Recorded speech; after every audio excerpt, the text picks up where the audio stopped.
Is 2025 a year we wish you could just forget or a year to remember in terms of the way forward for humanity and planet? As we look to 2026, are you hopeful about the future or thinking more of the same? Well, that's what we're going to tackle in this first of the year 2026 episode, where we ask the big questions. What were the big stories of 2025? What are the big asks and things we need to focus on in 2026? And it's going to get provocative. We're going to ask, is Donald Trump actually a gift? Is he disease or only symptom? Is polarization and violence now just the way it is in America and maybe around the globe, or are there signs of hope? And where should we be putting our energy in 2026? Well, if those questions interest you, you're going to love this podcast. And trust me, we don't all agree on this one. Three of us asking, what are the big stories and what are we going to do in the year ahead? And just in case you're fascinated by the three of us, which I'd be surprised if you are, but if you watch or listen to us all the time and you'd love to get to know us better, you're going to get to do that too. So let's get started. What are the big questions and stories of 2025? And as we think about the way forward, what are the big asks, the things we need to focus on in 2026? And hint, maybe it's not just the midterms. Let's get started. Hi, I'm Dr. John Izzo, and I want to welcome you to this episode of the Way Forward Regenerative Conversations podcast, where we explore ideas and issues about the future of humanity and planet to inspire all of us to be change agents, whatever age we are. We'd like to welcome you to this, our first episode of 2026. And it's hard to believe this is our third year now that we've been doing these podcasts. And we thought this was a great opportunity to really reflect on 2025, to think about what were the biggest stories of 2025 in terms of the way forward, in terms of the future and the present.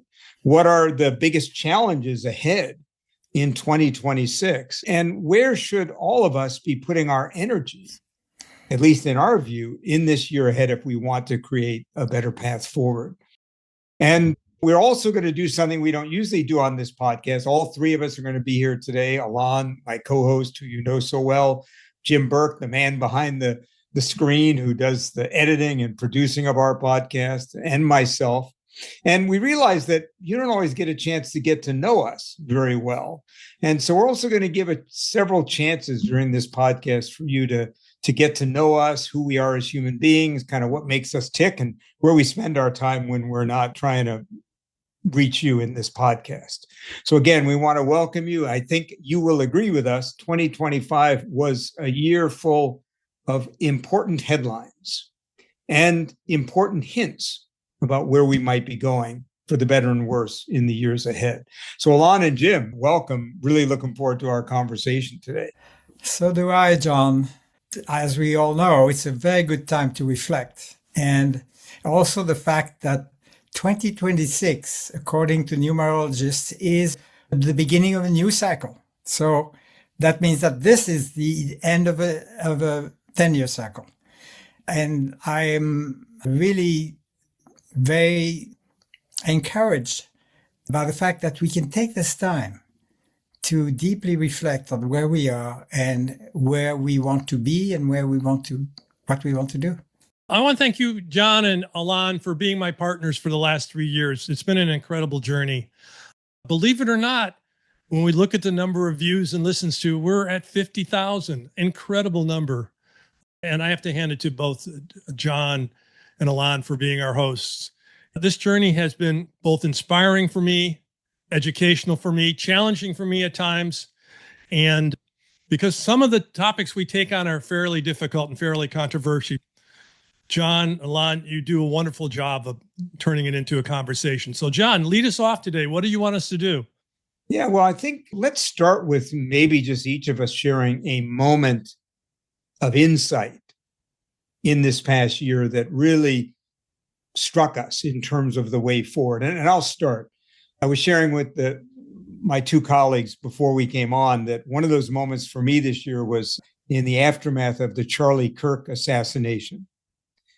And I'm on social media a fair amount because I do videos and blogs to try to communicate ideas. So I'm on there a fair amount. And I started realizing in the months, and still to this day, following the Charlie Kirk murder, that I was being curated by social media to have a certain view of Charlie Kirk. Because of my progressive bent, it knows what I watch and what I linger on. And so it's feed me to this day, including this morning, negative stories about Charlie Kirk, negative stories about his wife, and even this new nonsense now that she may be pregnant with J.D. Vance's baby, for God's sakes. And I had this moment of insight when I realized that other people were being curated an entirely different reality by the algorithm, by what they pause on, by what they watch. And I was very disturbed by it because I realized that unless we seek information that's different from our biases, the whole social media world is really set up for us to keep believing what we're believing and to reinforce it. And no wonder we're so polarized. No wonder we can't even talk to each other when we are literally being curated an entirely different way of seeing the world. So that was a real moment. I'll talk more about that later when I talk about some of the big stories of the year. But that was a moment for me of just like a wake-up call about my own experience. Alon, how about you? What's one moment from this year for you? One moment for me was when I attended the meeting in the church, convened by the pastor and inviting many of the ministers and rabbi that are in Portland. And it was at a time where ICE was coming to Portland more intensively. And there was a question as to, and there was a threat also of the army or the military forces coming in to reinforce them. And the minister convened that meeting in 2 days. It was got organized and said, what are we going to do as Portlanders? Who are we going to be when threatened by violence? How are we going to respond? And there was a consensus and there were about 200 or 300 people in the church, that we are going to respond with peace. We are going to be peaceful observers, and prevent others from not being peaceful. And that really was important for me because that brought back memories, including very young memories, seeing the Germans in the streets when I was 4 or 5, and then seeing the GIs come and save us in a way. Violence has always been in the background. And I was so grateful that there was this option for a peaceful reception of the ICE agents. One of the things that struck me as you said that, Alon, was how we always have a choice how we're going to respond. Yeah. And I think this is a moment in time, just pinning our two stories together here. How are you going to respond to polarization, to being fed a story that isn't the full story? How are you going to respond to violence? Is it going to be with violence? And we see that now. Look at what happened in Australia, right? What happened in Gaza is and was tragic. But look at the response of the anti-Semitism that has risen all around the world and that deadly, horrific killing of innocent people in Australia, right? Choosing to respond with violence, polarization with polarization versus another way that one might respond. And it's just a great reminder. We have a choice how we're going to respond to these events. And we'll come back to some of these themes. Jim, how about you? For me, when I look back at 2025, what really changed how I see the world wasn't really a single event. Several of our conversations on the podcast sort of came together for me. Our discussion with Rupert Reed on transformative adaptation made something unmistakably clear. We've crossed the threshold at 1.5 degrees of warming. Mitigation alone is no longer enough. We now have to do mitigation and adaptation at the same time. This realization shifted me out of hoping we could still avoid the worst into accepting the responsibility now means preparing and adapting and regenerating while we reduce harm. The understanding was reinforced by our conversation with Bill McKibben around Here Comes the Sun, which reframed energy for me in a powerful way. Fossil fuels are a commodity, but the sun is a technology, and that distinction matters. It points toward abundance rather than scarcity. And finally, our conversation with Otto Schammer on presencing brought an inner dimension into focus, attention, intention, and agency. Taken together, these conversations taught me that the work ahead isn't just technical or political, it's systemic and inner at the same time. How do we attend to the world shapes what becomes possible. So it's really our podcast affected me in that way by bringing these three conversations together. You know, as I was listening to you, Jim, you began with talking about Rupert Reed and this idea that the old system, in fact, is falling apart. And I'll add a fourth name. You know, Brian McLaren said to us on his podcast that he thought that was the good news, because the fact that it's becoming so obvious that the old system isn't working. And I think that is a theme, as you said, Jim, through the podcast this year. And maybe in some ways, that's what this whole podcast is about, is transformative adaptation. I didn't think of that till you said that, but in many ways, that's everything about these conversations, is how do we have to transformatively adapt when, in fact, it's becoming obvious that the system is, in fact, falling apart. And I'd like to add one aspect. For me, I was angry the first 2-3 months of the year. That was what being done to the American people, and that in my interpretation.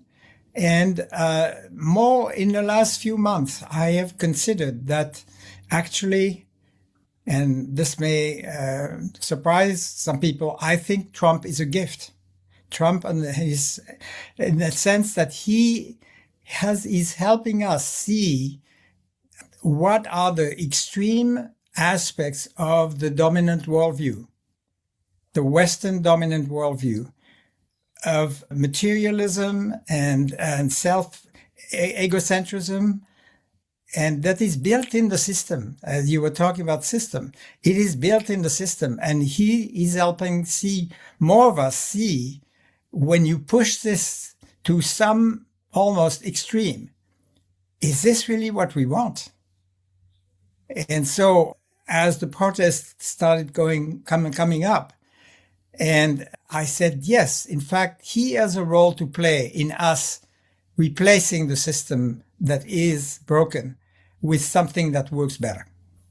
Alon, I have to just agree with you. You've kind of read my mind. I've always believed that we needed Trump at some level, that we would never make the transformation we need to do unless we really realized how broken the system was.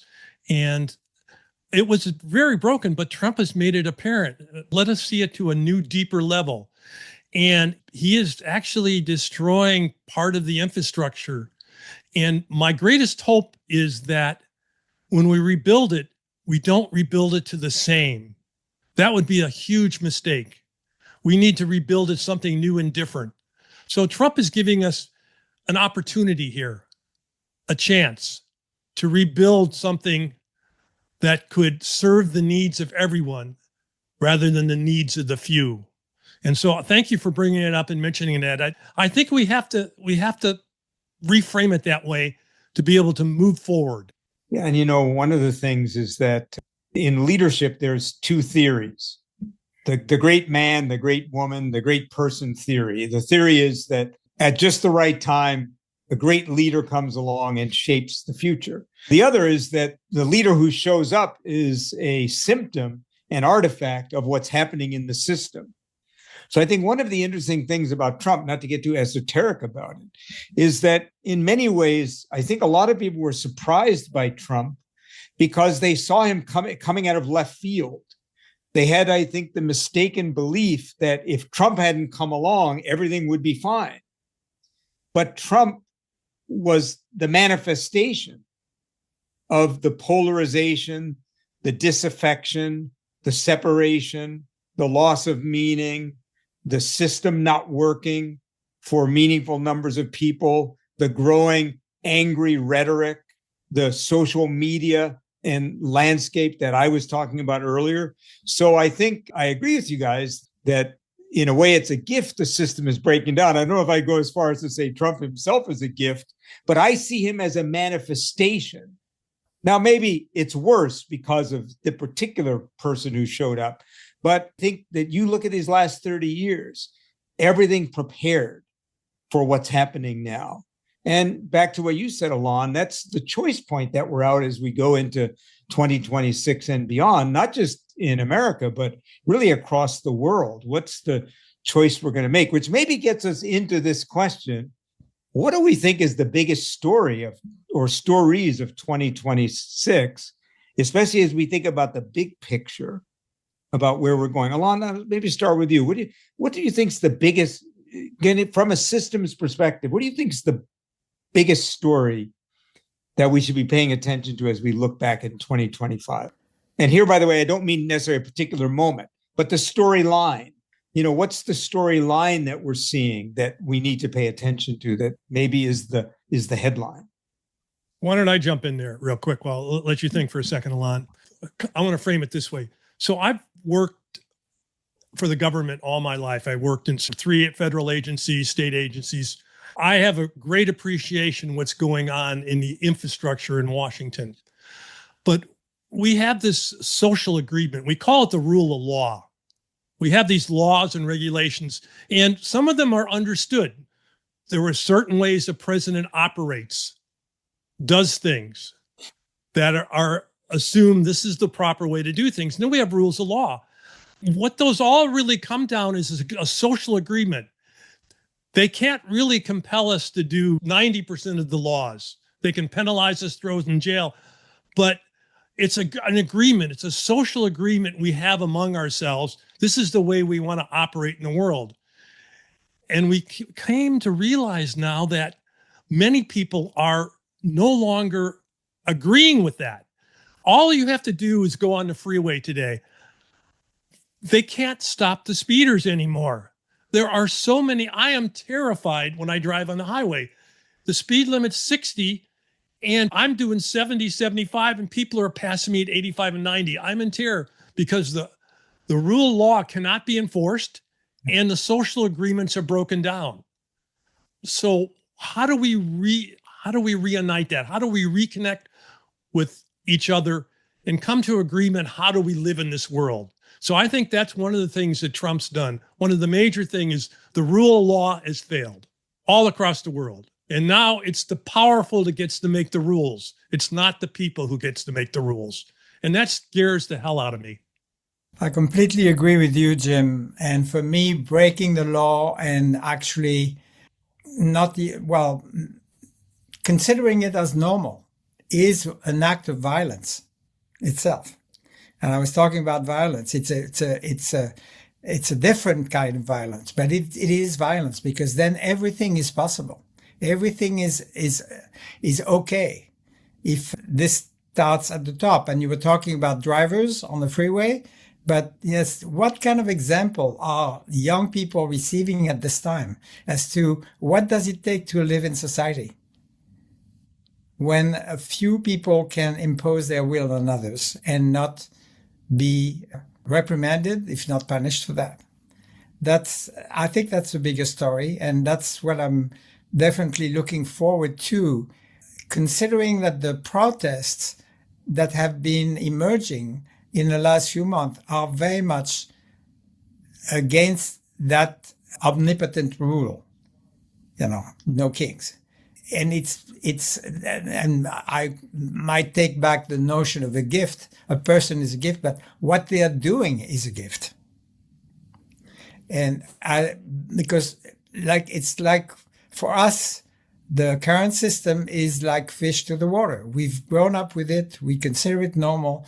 And by seeing that it actually is broken in some places, but still works with a limited number of people, that is maybe the source of deepest challenges for many of us. And I will stop there. As you were thinking about talking about the rule of law, Jim, and then you picked up there, Alon, I talk a lot about what's the loss of story for us as human beings.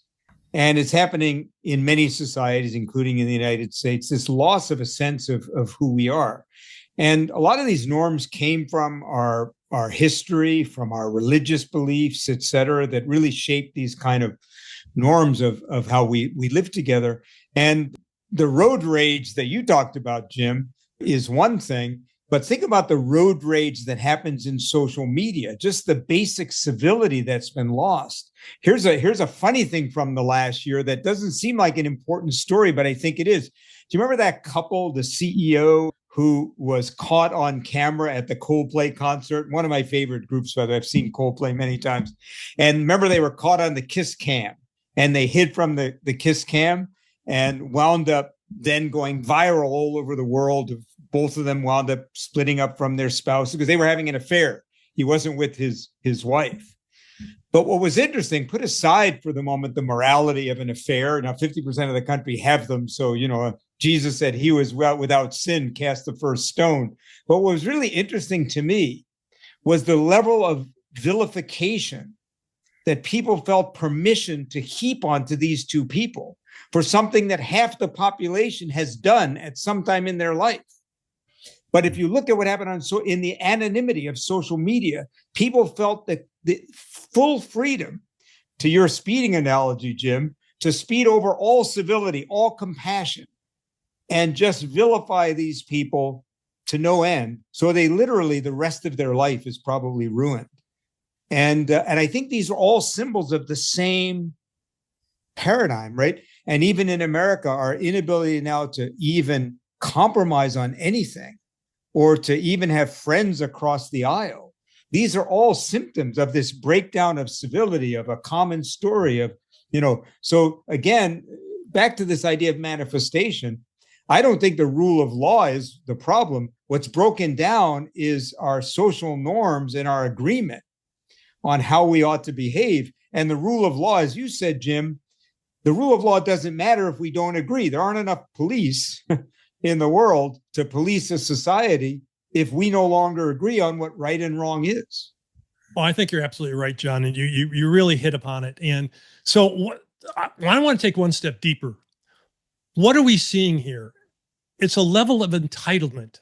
I, the individual, everything, I'm entitled to this. I'm entitled to go on social media and blast who I want. I'm entitled to speed because the world revolves around me. We've lost the sense of community. What is community? What is your responsibility to others? Not to yourself anymore. And so this individualism, this extreme individualism, I think we see it. I think you can really see it in the narcissism of Trump. All he cares about is whether he gets the next award, gets the next soundbite. And so he's giving permission to all of us to do the same thing. And you see it in everyone. You see it in all the people that follow along with him. I'm entitled to have the world the way I want it and see it. Look at the billionaire bros, the tech people.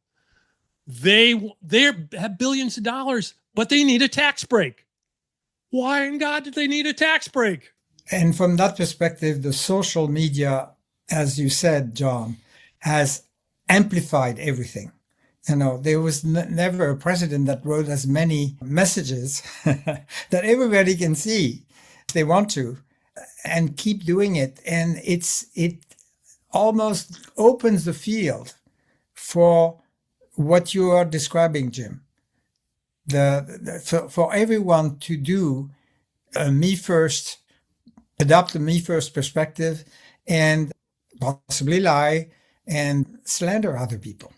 I think that this year is also, for me, not just a consequence of a few people getting in power and using some new and using some new language, but finding the amplifier to have it much more present in everybody's life. So I want to go back to Otto Schama for a second, the idea of paying attention, intention, right, and agency. The thing is, we've lost the ability to see the world through somebody else's eyes. We see it through our eyes. So we can't step inside somebody else and see what it's like to be them, to experience that. I think that's an important issue. And by paying attention, by being able to listen, we've lost the ability to listen. We've got to get on social media and blast somebody. But how often do we listen anymore? In a moment, I want to turn us to 2026, but listening to the three of us, I have a hypothesis. I think we're all saying the biggest story of 2025 is narcissism writ large. My happiness, not the community's happiness, my nation's happiness, not the world's happiness. What I want, my right to say what I want to say, but you don't have the right to say what you want to say, right? My right to break the laws I don't agree with, my right to impose on you, even if you're in the majority, my will, because it's what I want. So maybe what we're saying is narcissism is really the story of 2025. I'll go even further. Our species over every other species. Right now, we're literally decimating species all over the world because, after all, human beings are, after all, the only important species, aren't we? What is that? Another form of narcissism. I want to go back to what Brian McLaren said. There's two type of people in the world. There's one that we're of the world, and the other one is we own the world.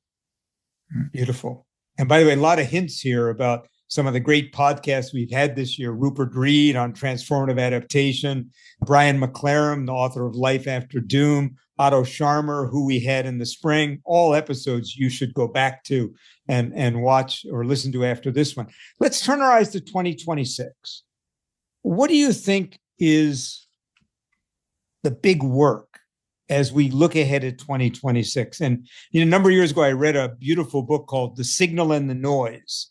And the whole idea of the book was that one of our greatest challenges is to see the signal through the noise.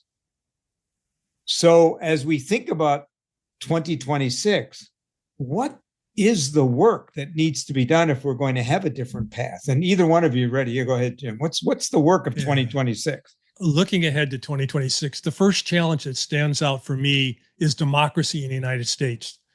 The midterm elections feel like a major inflection point, not just politically, but morally. The deeper question is whether we have the capacity to rise above polarization, to reclaim a sense of shared responsibility, and to restore trust in democratic institutions. What happens in 2026 will tell us a lot about whether we can take our country back in a way that's grounded in maturity rather than outrage. Now, the second major challenge is artificial intelligence. AI is already deeply disruptive to the economy, to work, to meaning, and even to our energy systems, given the scale of the power it requires. This isn't a side issue. The real question isn't whether AI will change our lives, but how consciously we'll choose to use it, who benefits from it, and whether it deepens inequality or helps us address the crisis we're facing.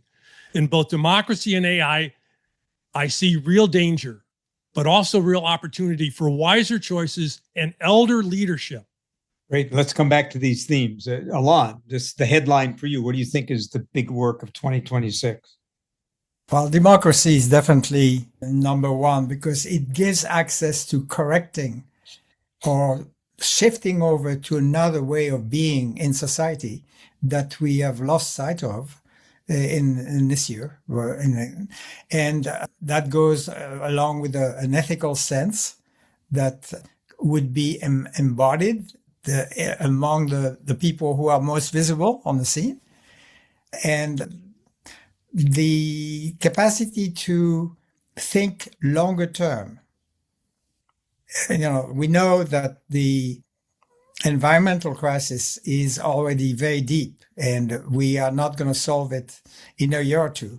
But the key to beginning to do the right things individually and collectively is actually that there is an accepted way of being, especially being in public, that is very different from what we have now.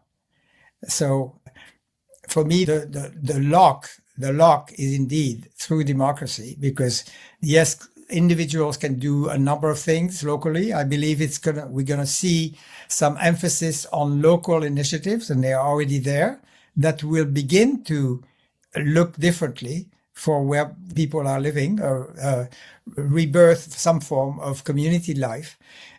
It will be an important aspect, but some fundamental changes in the way we govern ourselves are going to be one of the headlines, definitely. So let me weigh in, then let's talk about these things we've thrown out there. Certainly agree with you guys on democracy, and I want to talk about the midterms. I have maybe a little contrarian view around where we need to go with democracy, but let's come back to that. I agree about AI, Jim. I think it's a really good point. And something you said, Alon, I think also for me is F. Scott Peck, who wrote The Road Less Traveled. I believe one of the greatest books of the last century, actually. And he has an interesting definition of discipline. He said, discipline is putting the pain first. And he said in the book that the core pathology of most human beings who aren't functional, psychologically functional, is the lack of the capacity to delay gratification, to put the pain first. And I believe we have a whole society now that has the inability to delay gratification. That's why we can't solve the debt problem or Social Security. We can't solve the climate crisis. We can't solve the democracy crisis, because no one really is willing to put the pain first. We just want to delay the pain or have somebody else feel the pain instead of us. But that's a bigger system issue. But again, I think that's one of the signals to the noise. Let's talk about democracy. And I'll throw out a provocative thought. I think a lot of progressive people are way too focused on the miracle of the midterm elections. And I'll tell you why. First, because let's just say the Democrats win the House, and I hope they do. What will that actually do? First of all, they probably won't win the Senate. They might even lose seats in the Senate. I was just reading that this morning. But let's say they win the House. First of all, they won't be able to stop most of Trump's executive orders. The Democrats will probably be foolish enough to start impeachment hearings, which I think would be an absolute disaster. It would backfire on them the same way that it backfired on Gingrich and the Republicans when they tried to do it to Clinton. And it won't change the dynamic, because the Democrats now have, though I agree with them more, and I believe they're more civil and more pro-democratic, the basic energy is still win-lose. It's still our way, your way. And I'm deeply worried that we're over-focused, even though I agree, I hope that they'll win the House. But I think it's a fairy tale to think everything's going to change if we win the House. Everything is not going to change if we win the House, as important as it is. And I worry that we're not willing to do some of the harder work our democracy needs. And I just plant one more provocative idea. I don't know if you remember, the only thing that saved the Affordable Care Act was John McCain. But the interesting thing is why John McCain didn't vote to end the Affordable Care Act. It wasn't because he loved it. It's because what he said at the time was, in Washington, we have to get back to what we used to do, which is both sides come together and find something that we can live with for the long term. Otherwise, as Joe Manchin said when he left the Senate, we'll just swing back and forth. Democrats get in power, change healthcare this way, do something about climate. The Republicans come back in power, they'll get rid of everything that we did on climate and the Affordable Care Act. And we won't actually have long-term solutions until we can find a way to come together. And people forget that's why McCain voted not to get rid of the Affordable Care Act. Now, he was a little in a fantastical world, because that world doesn't exist right now. But I'm just throwing out the idea. I think it's bigger than the midterms. And if we focus just on the Democrats winning in the midterms, we'll miss a real opportunity that this democracy needs more than the Democrats getting back in power. At least that's my view. Hopefully I've thrown enough bait on the hook. You guys can come after the fish. I hope you're enjoying this 2026 beginning of the year podcast as much as we are. And we'll get back to that conversation in just a moment. But I wanted to thank you personally for following our work and taking an interest in us during 2025. We also have an ask for you. We'd love you to be even more engaged and involved with us in 2026. Please subscribe on whatever channel or platform you're watching. It helps us so much, and it helps you, because then every time there's new content, you'll get notified right away. Second, we'd love your support, and your support can come in a number of forms. Giving us suggestions and ideas on the podcast of how we could do better, making comments to create dialogue online in the platforms. And of course, go to Buy Me a Coffee, which is in our link tree, and you can support us if you'd like. That's always appreciated.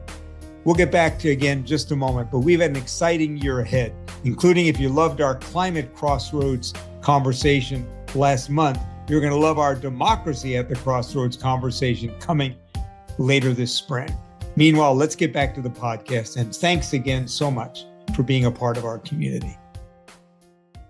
I'll jump in there. I don't see winning the midterms as sort of the issue. I think the midterms is a target to allow us to prepare. Right now, the Democratic Party, for the most part, I think we simply have to say is in disarray. We really don't have any leadership right now. And where the leadership's going to start is not at Congress. It's going to start in the states, in the towns. And we really need to reinvent the whole Democratic Party from the bottom up. And it needs to be a people's party, not a party of special interests. So for me, when I'm talking about the midterms, I'm talking about local and state elections, because that is what's going to set us up for the next presidential election. And so we have to try a lot of different things, just like in New York, a social democrat. That was an incredible trial. And so we have to do this from the ground up. But the midterms is a target for our training these people to begin all the experiments we want to do and start reframing a party that's for all people, for immigrants, for non-immigrants, for rich, for poor, for all of us. And so I want to see it from the ground level, but we have to have some place we have to aim. And so the midterms, and if we can win locally, that's a message. That's a real message. If we take back cities and take back states, that's a true message. And it's going to generate the energy we need to move into the next presidential election. I agree, Jim. First, it would be, I would say that the midterm elections will be an indication that there are enough people who have seen the limits of what Trump and the Republicans have tried to do in this year, and are willing to change their votes, however difficult it might be for some people. So, and yes, that will be expressed not just at the national level, but at the local level. And because we need more New York experiments, if you like, they need to be multiplied by 20 or 30 throughout the country, so that there is a definition of what is our aim.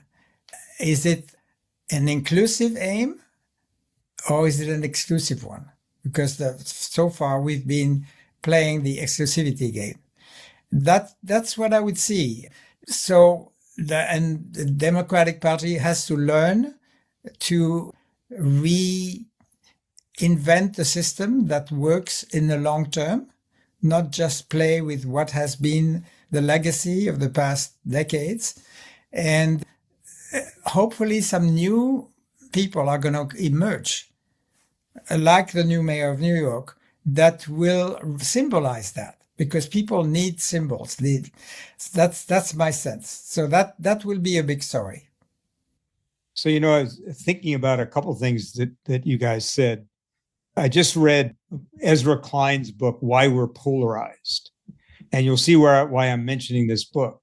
One of the points he makes in the book is that over the last several decades, one of the fascinating things that's happened in America is that people have much less interest in local politics than they ever have, and almost exclusively focus on the national level politics, even though they have a lot more influence at the local level. And part of that is a media artifact, because in fact, a lot of people don't watch local news anymore. They don't read local newspapers. And so consequently, all the news is about the national issues rather than the local issues. And Klein talks about that actually has really helped fuel polarization, because on the national issues, people tend to be in these great divides. It's either or. You're for abortion or you're against abortion. You're for guns or you're against guns. You're for the government being big or you're for the government being small. Whereas in local communities, there's more nuance. And I think one of the things that we all need to do is get more involved locally, because I agree with you, Jim, that's where a lot of the change will come from. And I also agree with something that both of you hinted at, though I'm not as big a fan of the mayor of New York, partly because I think democratic socialism is the stupidest phrase to ever use. Socialism is a word that should be retired by all Democrats. Here's why: because it's a failed experiment. No one will ever hear socialism without thinking of Joseph Stalin and the failed experiment in the Soviet Union. Come up with new words. But here's something both of you said: we need new leaders. One of my worries about the next presidential election and also about the midterms is it's just the same energy we've been having, just on the other side. So I worry we're setting up for a cycle where we don't think about a new kind of leadership that we need, that isn't so partisan, that isn't so black or white, that is more in touch with the people rather than the special interests. And I think that I'm just coming around again to, I think the whole system is kind of broken. And Klein really reminded me again how the media landscape has helped shape this lack of interest in local communities. And I see it all the time. You know, I live in a community where lots of things are going on. I almost never hear people debate about what's happening here. They debate on what's happening in Ottawa when I'm in Canada, and in Washington when I'm in California. And I think that's a mistake. And I really agree with what you said, Jim, about local, but we have a challenge there that especially a lot of young people aren't paying attention at all to what's happening in their local communities, maybe even in their states, unless it influences them personally. And the protests may have changed that a little bit. I was amazed at the number of young people here in Portland. And I was also in the North Washington for the second. No, I was amazed at the number of young people playing an active role there. So maybe there's, you know, it's the whole story about the pendulum has swung far enough on one side that younger people see what is at stake now for them and are willing to be part of it. And this is where I think elders come in too, is that there has to be much more intergenerational efforts. And that's why I go to the protests, to be able to talk to other people not just my age. And we need to be attentive to that in the voices we possibly enhance throughout the year, is that this ability to think both more local, regional, and also intergenerational than we have until now. I love this idea of citizens' assemblies where the citizens get it there and they speak out and they debate and they talk about it. I'm on a Citizens Advisory Council, and while the politicians still make the decision, but they ask me for my advice and I give that to them. So, and that's where I think young people, give them examples, give them a place where they can be part of a citizens advisory group or a citizens assembly where they learn and live democracy. Or they debate it. I think we don't have enough examples of that. Yeah, one of the points you're making, Jim, too, is this change, if there's going to be a change in our democracy, it's probably going to come from the bottom up, not the top down. It's going to come from experiments at the local or community level that then can be scaled.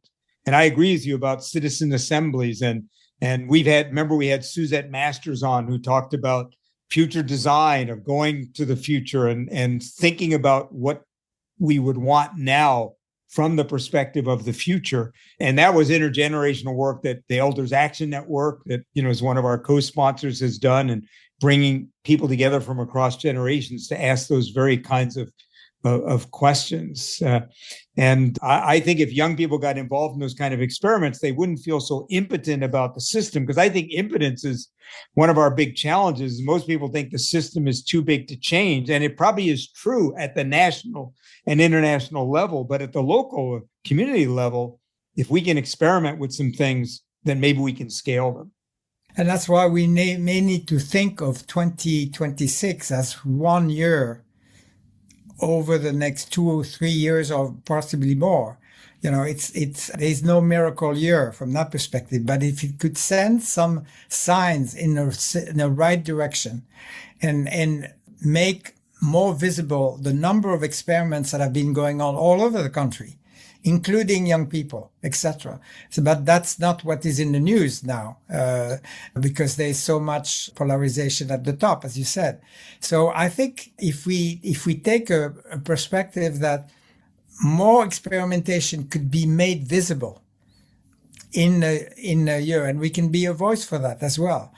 That encourage people to say, yes, let's not put all our eggs in the same basket. Let's see if what we can achieve here that would actually lead to a bottom-up reconstruction of the country. So in a minute, we're going to start talk about us a little more personally. I promise you get to know us a little bit. And then we're going to end with where we think we all will be putting our energy in 2026. And let me just say something. We would love on YouTube, on our website, wherever you can, comment and let us know what you think the big issues were of 2025. Let us know what you think the big things are we ought to be focusing on together in 2026. We'd love to hear from you. So this is like the quick speed dating for a few minutes. I'm going to ask you guys some quick questions. I'll answer them too. Let's be profound but brief, and then we'll get to where we think for 2026. So Jim, let's start with you. First question. What do you do when you're not trying to save the world with your time? Just give people quick insight in how you spend your time. Well, I do a lot of community work. I do a lot of infrastructure work. I want to know what you do when you're not trying to save the world. We'll get to what you're doing to save the world, because I know you do a lot of interesting things. Well, I love skiing. I love hiking. I love mountain biking. And I also am just incredibly intrigued with AI. But one of the things I really do spend a lot of time on is on longevity and health. I'm a diplomat at the American College of Lifestyle Medicine. I'm trying to extend my healthy life expectancy. I've already lived 10 years longer than I should. My mother died of cancer at 61, my father's 60. And so I want to have quality life as an elder. I want to do the things I love, and I want to help other people do that. So I spend a lot of time around health and longevity. And Jim is an incredibly curious person as you get to know him about all kinds of things. And go to his garage and you will see what a serious outdoorsman he will be. We should take a picture of it, by the way, and post it on the website. Alon, what do you do when you're not trying to save the world? For me, the greatest way to relax away from what I may do on my computer or in conferences, etc., is to bicycle. I live in one of the most bicycle-friendly city in the country, I think, Portland. And for me to take that, except it when it's really pouring, to take my bicycle 1 hour a day and go through the quietest streets in Portland lined with beautiful trees, sometimes beautiful houses too, is a very deep relaxation. It's a kind of a meditation on wheels. And I love it. And then when I have more time on the weekends, I go in nature and walk in the number of wonderful, if not wilderness, at least wild enough places that we have. So that's for me to communicate with Mother Nature, as the indigenous people say, is the deepest source of both relaxation and inspiration. And myself, thank you. That's beautiful. I can imagine you out there on that bicycle in Portland. It's a beautiful city. For me, as many of you know, I pulled my hamstrings playing in a baseball tournament. I had to have them repaired in October. So I've been immobile for most of the last 2 months. And that makes me realize what I actually love to do, which is, when I was young, my mother used to say I had ants in my pants. But I love sports. I play tennis 4 or 5 times a week. I play in baseball tournaments. And I'm kind of like Forrest Gump. I love to walk, and especially in nature. And I have an incredible number of steps. And then the second big hobby for me is just being with people. There's a great, years ago, Truman Capote was on the Johnny Carson show, and he asked him, how much time do you spend writing? And he said, 50% of my time. And he said, what do you do with the other half of your time? He said, I make friends. And Johnny Carson said, well, that's a lot of time to spend making friends. And Truman Capote said, no, it's nowhere near enough. So for me, friends and time with people I love and meeting interesting people, that's a hobby of mine. Now, Jim, besides the podcast, what are a couple of ways you can try to personally contribute to the way forward when you're not doing this? Well, if we're going to talk about that, I'm on the Town of Steilacoom's Parks and Environment Advisory Committee for Pierce County. I'm a planning commissioner. I'm on the Mountaineers Carbon Footprint Reduction Committee. And I support my wife, who's still working at 70, and She's an expert witness in domestic violence and PTSD, so I support her in her work. And I try to have generative conversations with people. It's more difficult than ever, but I really want to help people grow to reach their fullest potential. I can't think of anything more fun than help somebody reach their full potential. Jim also has an incredible commitment to solar energy and has been really a one-man tour de force in his community, getting grants for the whole community to go to the Costco of energy, as Bill McKibben said. So anyway, well done. Alon, how about you? What are the other ways you try to kind of, make the way forward better besides this podcast?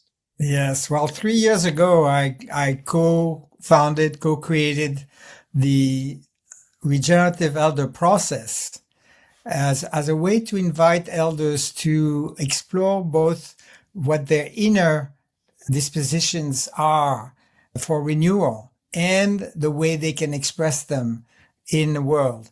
And so we have a community of about 40, 50 people whom I, with a few other elders, I facilitate, and we offer twice a year process. I don't call it a program, a process of 9 weeks, which enable elders who are less familiar with this to actually challenge their worldview, challenge their way of seeing, the lens through which they see the world.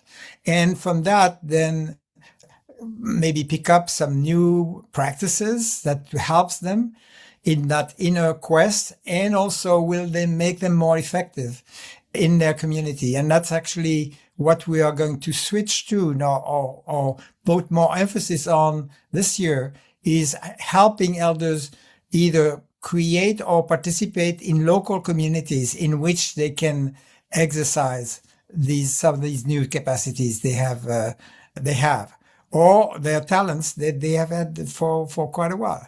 So that's my passion. That's really at the center of my life right now. And of course, that helps me challenge myself to regenerate myself even more, because of course we can't just talk about it. And if you want to know more about that, please reach out to us at thewayforwardpodcast.com. We'd love to hear from you. And if you're in that age category, I'd love to have you in the program. As many of you know, I'm an author. I spent a lot of time just trying to stir conversation. I'm on Instagram and TikTok. If you go to our link tree, you can see some links to me on those other sites. I have a YouTube channel. And a lot of my life, I'm a preacher at heart. I was a Presbyterian minister for 6 years and left the parish to kind of preach to a wider audience. And so, I'm a preacher, and that's what I try to do in all of my life, is really just try to stir conversation. And that's really what my life has been about, to help try to all of us to think more carefully. So let's think now to this final question. What do we think is the work of 2026? And we can say a word too about where we personally are going to put our energy, but what do we think is of our listeners are thinking to themselves, where should I put my energy in 2026 if I really care about the future? You have your own view. We'd love to hear from you, but let's hear from the three of us. Jim, and then say a word about how that pans out for you personally. So I'm going to really talk about where I'm going to put my energy. For me, where I put my energy in 2026 has to start very personally. Over the past year, I've felt a real shift in my body and my spirit. Honestly, it feels like I've aged 10 years in one. Some health issues have surfaced, along with a sense of overwhelm and increasing difficulty in communications and connection, especially with other men in my generation. I've noticed more rigidity, more debate, and less capacity for generative, feeling-based conversations that concerns me deeply. So the first place I'm putting my energy is the reset and renewal. In January, my wife and I are doing a medically supervised water fast as part of a physical reset. But for me, this is also a spiritual and intellectual reset. I want to restore my resilience, return to Otto Schamber's frame of intention, and agency, paying attention to how I pay attention, setting clearer intentions, and rediscovering agency through presencing rather than force. One expressionist is a project I'm going to surprise John and Alon with. I feel drawn to a collective book that we should create called Becoming a Regenerative Elder. Our journey, not telling people what to do, but sharing how we actually are trying to live in the world ourselves. And I'm hoping John and Alon choose to be co-authors or at least contributors to that book. And they're hearing it for the first time right here. Cool. Gauntlet thrown down. Alon, what do you think is the work of 2026? Well, I'm putting more emphasis already now, but I will do so more in 2026 on what I call the journey of my soul, which means to find out. I've declared myself about 10 years ago that I was in a different kind of service than I have been for many years as a consultant or coach. And I want to widen that even more, but I know it comes from the inside very much. So I am going to deepen my understanding of what it means to be a stimulator by, for instance, embodying my own capacity. I feel that the regeneration that needs to take place can take place at the personal level and the community level. And I am part of 2 or 3 communities who are oriented that way. How can we let our soul speak more openly when we are trying to forward a new way of being together? So that's really what I want to do, what I'm already doing and want to do more of. As I think about 2026, I find myself feeling deeply that we need to go deeper. I feel so strongly that what we're seeing is symptom, not disease. It's not the root cause. And we talked about some of those root causes today: narcissism, whether it's focused on ourselves, our nation, our tribe, our species, and on it goes, our generation. Polarization, our inability to speak to others who differ from us, to hear information that's different from what we might think. And so for me, I don't know all the ways I'm going to be focusing my energy in 2026, but I know we need some divergent thinking. Einstein had a great quote that history has changed everything except for our way of thinking. And I do believe that we need to do a lot more reflecting, not just about the next battle that we're going to win tactically, but around the deeper thing that's happening in our society. And as you said, Alon, one cannot divorce that from what's happening in the internal system, because in many ways, the external system is also a manifestation of what's happening in each of our individual lives. And so I continue to be on that journey myself, and also trying to call others, to that journey. So we'll give each of us a chance for a closing statement. Think of this as like a presidential debate. You have 1 minute. Closing statement as you look back on 2025 and look forward to 2026. Who's ready? Go ahead. Closing statement. Jim is ready. He's got his hand up. Go ahead. I just want to say how grateful I am to be having this conversation with both of you, John and Alon. John, your moral clarity and your willingness to speak honestly into the moment we're in really matters. And Alon, your integrative perspective and your deep commitment to regeneration help hold the complexity we're all living with. None of us have this figured out, but what makes this meaningful is that we're willing to walk it together, honestly, imperfectly, and with intention. And I'm thankful for this partnership and for the shared search for the way forward, not just in what we say, but in how we live. And I love you both. Well, I go in the same direction, of course, Jim, as you do. And for me, our capacity to hold together the inner path and the external path is key in these moments of reinvention. So, and I also welcome some pushback. So I'm looking to that very much forward in this coming year. And I hope we can actually find some good examples of what a community that is spiritually based can do as an example in the world. And by spiritual, I mean moved by a deep intention to be in the service of evolution at this time. Okay, I'll jump on the love parade. There's a great line in a David Whyte poem that says, "At least we are not exiled alone." And I feel like this is a moment in time, and Brian McLaren talked about that in our conversations with him as well. This is not a time to be alone. It's a time for deep fellowship with other people. And I've certainly found that with the two of you and in the community that we're building together. And I hope our listeners don't be in exile alone in all of this. Find fellow travelers. You know, there's a great line in the Mr. Rogers when he was asked once, "What do you do when things are looking really doomy and gloomy?" And he said, "My mother used to say to me, Teddy, whenever things are looking dark, look for the helpers. There are always helpers."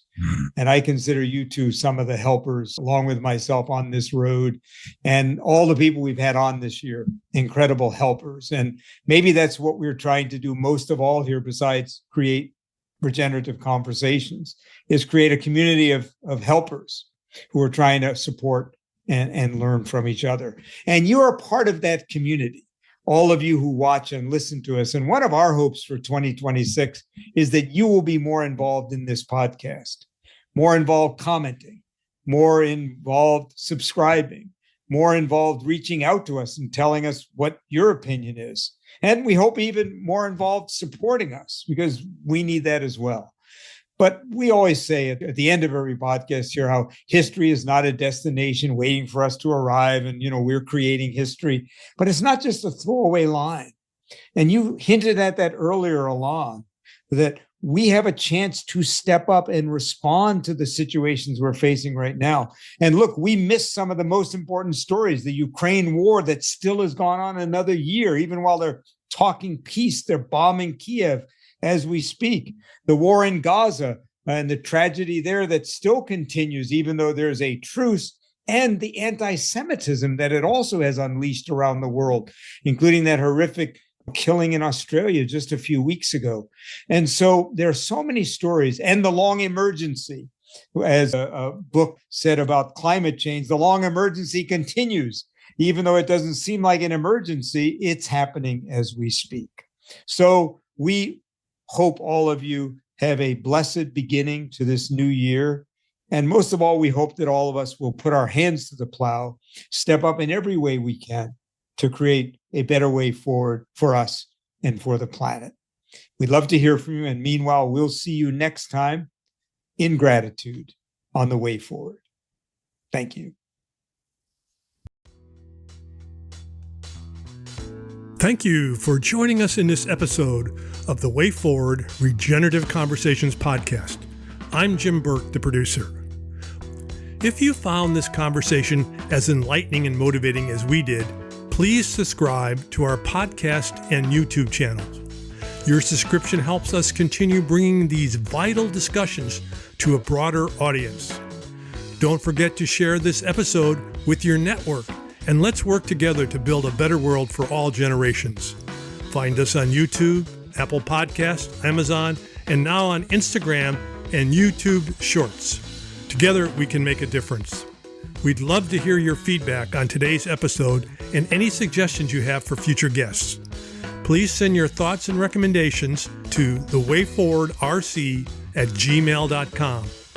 Your input is invaluable in helping us shape the future of this podcast.